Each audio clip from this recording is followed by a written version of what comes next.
Motorsports. Green flag is in the air. We're racing at Dover. We saw Williams spin his tires a little bit there, getting up to green. It's a tricky restart zone due to the fact that you're kind of coming out of that hill, as we talked about, as you round out to gets the lead there off the corner, and got Gio fighting for second here. Great side-by-side battle for second right now, the 55 and the 20. Brent Cruz, Gio Ruggiero. I think we're going to be talking about that quite a bit. The 20, by the way, led every single lap last week. Of course, it was a different driver, though. Ooh, look at that big wiggle out of the 55 of Brent Cruz. So what these guys are sliding around a lot, and what's probably different from their first time on track is we had an Xfinity Series practice and qualifying, and this track has a lot more rubber. As he sideways slide. That's the thing with this racetrack is you have really temperature sensitive, really rubber sensitive, and unfortunately for Giro, it's only going to get worse as they keep running laps here. Good battle. That's Christian Rose, our point leader. The 32 on the inside of Chris Wright. The 15, that is a battle right outside the top 10. Great job by the 15 of Chris Wright last week, and had his best career finish of second at Talladega. He's running full-time, running for points, and he told me it makes me race a little bit differently. I have to think of the big picture. I'm not just jumping in to go try to win a race and jump back out and hand the reins over to somebody else. Great shot of the 17 of Marco Andretti, running right behind Chris. Marco right now in the 13th spot. Who issue already for Tanner Reif. That's a teammate to that 17 of Marco Andretti. Tanner from the West Coast, going to run a number of these National Series and East Series races.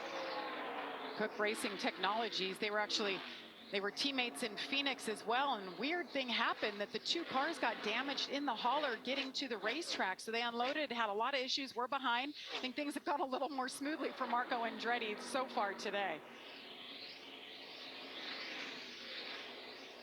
And we've already got our leaders actually catching some lap traffic here. The speed differential for kind of some of the tail end cars is a lot, and it's a really difficult track to navigate lap traffic, and it's going to certainly play a role into the top 5 here as kind of a nice little blanket over second to sixth really, and I think that's going to play a big role in some ways that passes are going to be made.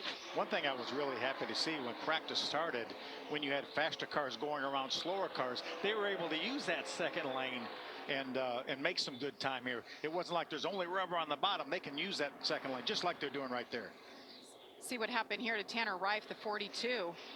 You see him, he's right behind his teammate Marco Andretti.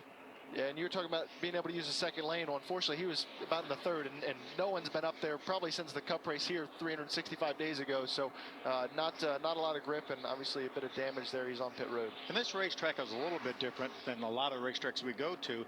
You actually will get back in the throttle in the center of the corner and then have to pedal the throttle up off the corner to make sure that front end's underneath you or the back end's underneath you because of the transitions up off the corner. You can get loose here. When you think you're straight on the straightaway, your car will still get loose. Yeah, it's a funny racetrack because, as you mentioned, you kind of have to pedal the car as we go on board with William. He's going to dive down into the corner, back off the pedal a little bit, and then this corner is so long, but he's committing to throttle, trying to get full throttle before he can ever really see the exit. And as you can see, there's the speed differential with some of the lap cars, but that's what you fight here. It really does feel like you're driving in almost a square, but because the corners are just as long as the straightaways, it feels like.